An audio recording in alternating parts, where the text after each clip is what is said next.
नमस्कार। आज के बौद्धिक सत्र का विषय है अवधारणा एक आदर्श कुटुंब की। वर्तमान परिस्थितियों के विपरीत अगर हम बातों को समझने का प्रयास करें तो हमें यह ज्ञात होता है कि भारतीय सनातन संस्कृति व्यक्तिवाद पर कभी आधारित नहीं रही। यह सदा से ही परिवारवाद पे आधारित रही है। हमारे हिंदू सनातन संस्कृति में व्यक्ति का मूल परिवार रहा है। व्यक्ति का जीवन परिवार के इर्द गिर्द ही घूमता है, इसलिए हमारे जीवन में परिवार का सबसे अधिक महत्व है। आज हम लोग इसी विषय को समझने का प्रयास करेंगे। हमारी सनातन पौराणिक कथाओं में दो आदर्श चरित्र माने गए हैं, एक भगवान राम और एक भगवान कृष्ण। दोनों का जन्म अलग अलग युग में हुआ था, अलग अलग कालखंड में हुआ था। एक भगवान श्री कृष्ण का जन्म जो है वो द्वापर युग में हुआ और भगवान राम का जन्म त्रेता युग में हुआ। यहाँ पे आप लोगों को भ्रम हो सकता है त्रेता और द्वापर में, तो ये भी आप अच्छे से समझिए कि त्रेता जो है 7वें नंबर पे आता है और द्वापर जो है 8वें नंबर पे आता है। तो त्रेता और द्वापर जो है वो त्रि और द्वि वाला नहीं। तो आज हम इन दोनों चरित्रों के माध्यम से परिवार को समझने का प्रयास करेंगे।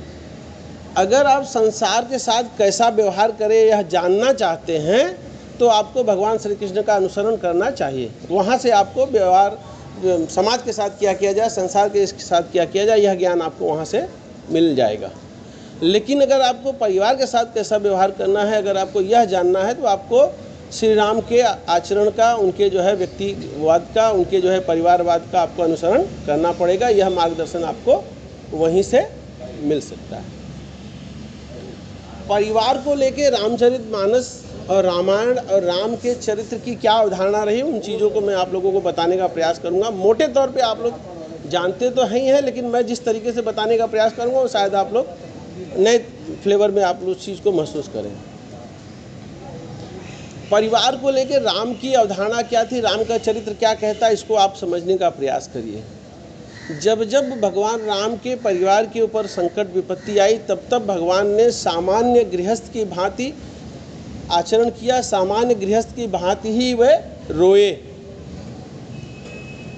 भगवान राम जब वन में गए और वन में उनको मनाने के लिए जब भरत वहाँ पे गए उनसे मिलने के लिए, तो भरत से मिल के और जिस तरह से लिपट के भगवान राम रोए, यह कोई साधारण बात नहीं।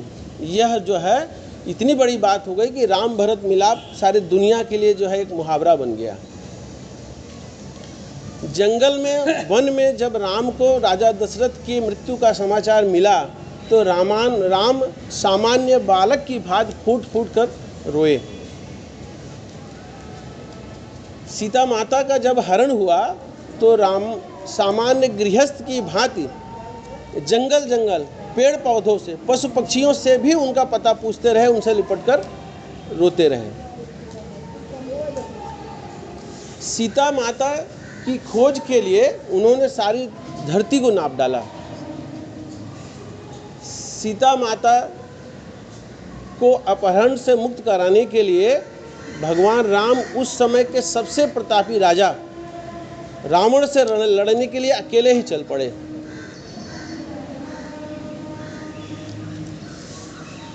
राम जब लंका पे चढ़ाई की तैयारी कर रहे थे तब समुद्र जो है उनके रास्ते का अवरोध बना, और जब समुद्र उनके रास्ते का अवरोध बना तब उन्होंने 2-3 दिन तक विनय किया, पूजा किया, सब कुछ किया, और जब समुद्र नहीं बना तो सारे समुद्र को सुखा देने के लिए वो आतुर हो गए।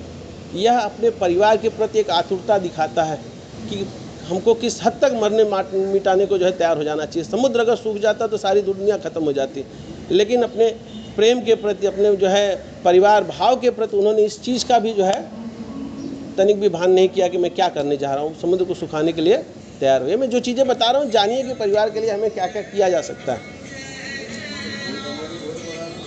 राजा के प्रति लड़ाई के लिए तैयार हो गए, जबकि उनके पास सब कुछ था, इनके पास कुछ नहीं था। यह बताता है कि एक इकलौता व्यक्ति भी अपने परिवार के लिए किसी से भी टकरा सकता है।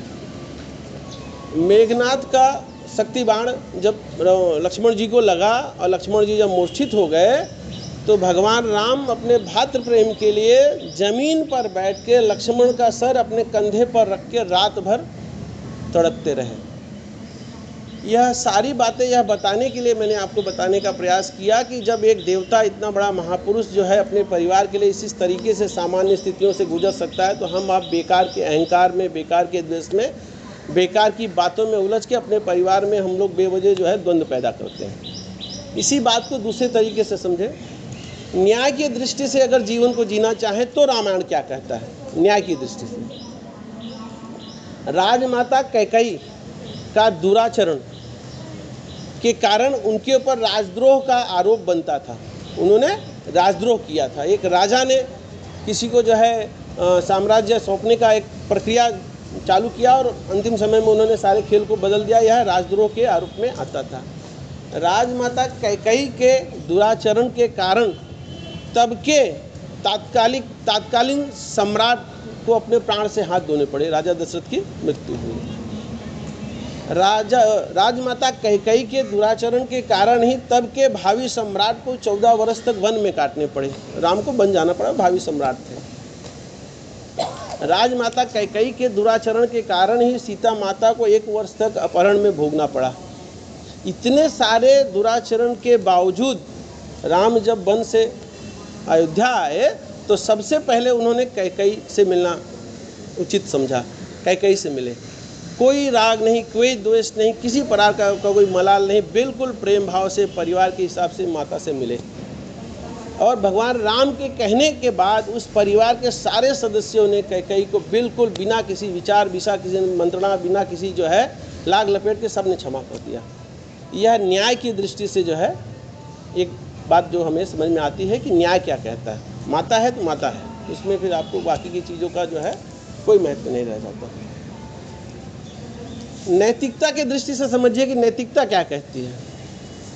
नैतिकता के दृष्टि से रामायण को अगर समझें तो वनवास तो केवल राम को हुआ था, लेकिन उस संकट को उस सारे परिवार ने 14 साल तक झेला। किसी न किसी से कभी आभार नहीं प्रकट किया, किसी न किसी के प्रति कभी संकोच नहीं किया, किसी न किसी से कभी जो है प्रत्युत्तर में सवाल जवाब नहीं किया कि भैया ये तो तुम्हारा है, इसमें हम क्यों बेवजह परेशान हो। सारे परिवार ने उस जो है दुख को सहा। राजकुमारी सीता तो महलों में पली बड़ी थी, यहाँ भी उसको महल ही मिला था, लेकिन परिवार धर्म, पति धर्म के लिए उसने महलों को छोड़ दिया, शौक श्रृंगार को छोड़ दिया। 14 वर्ष तक वनवास में जो है सन्यासी की वेश में रही, है ना। भरत का क्या कहना? भरत को तो जैसे राम के अतिरिक्त कुछ सूझता ही नहीं था। अयोध्या में रहने के बावजूद 14 वर्ष तक जो है नंदीग्राम में वो एक वनवासी से भी कठोर जीवन उन्होंने जिया। उनको तो कोई जो है आदेश नहीं था माता पिता का। लक्ष्मण का क्या कहोगे? लक्ष्मण को तो दुनिया में राम के अतिरिक्त कुछ दिखाई ही नहीं दिया। उन्होंने तो 14 वर्षों तक राम से ज़्यादा कष्ट सहे, सही कि नहीं सहे? तो यह एक नैतिकता का भाव है जो हमें रामायण से सीखने को मिलता है। अब आ जाइए त्याग और समर्पण के बारे में रामायण क्या कहता है। अपने परिवार के श्रेष्ठ के प्रति अगर त्याग और समर्पण की बात आ जाए तो आपको कहाँ किस बात का अनुसरण करना है। इस धरती पे जब अपनी लीला समाप्त करके और राम वापस अपने धराधाम जाने को जब तैयार हुए, तब परिवार के सारे बचे हुए सदस्य उनके साथ सरयू नदी में उतर पड़े। क्या स्त्री, क्या पुरुष, क्या बालक। मांडवी, उर्मिला, सुकृति, भरत, शत्रुघ्न, सारे जैसे इस धरती पर एक साथ आए थे, सारे इस धरती से एक साथ जाने के लिए कतारबद्ध हो गए और निकल पड़े। यह मैंने आपको जो चारों आचरण बताए, ये चारों आचरण रामायण में बिल्कुल आप लोग जानते हैं, आप लोग समझते हैं, आप लोगों ने कहीं ना कहीं किसी न किसी तरीके से इसको सुना भी होगा। लेकिन इसको आचरण में लाएंगे तो ही उस रामायण की पूजा हो पाएगी जिस रामायण को आप अपना आदर्श मानते हैं। अन्यथा तो किताबें तो लाखों करोड़ों पढ़ी ही है ना।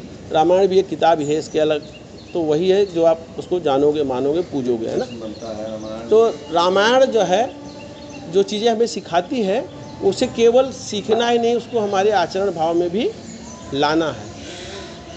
हम भरतवंशी वसुधैव कुटुंबकम को मानने वाले लोग, दुनिया को हम परिवार मानते हैं, जब बातें अपने व्यक्तिगत परिवार पे आती है तो हमारी जो दृष्टि है वो जो पश्चिम की सभ्यता है, एकाकी वाली, अकेले जीवन यापन करने वाली, उसके विपरीत हमें यह सिखाता है कि हमें परिवार के साथ ही जीना है, परिवार के साथ ही मरना है, परिवार के साथ ही खड़े रहना। यह आदर्श हमें दुनिया के सारे ग्रंथों में सिर्फ और सिर्फ केवल एक रामायण देता है, राम का व्यक्तित्व देता है। धन्यवाद।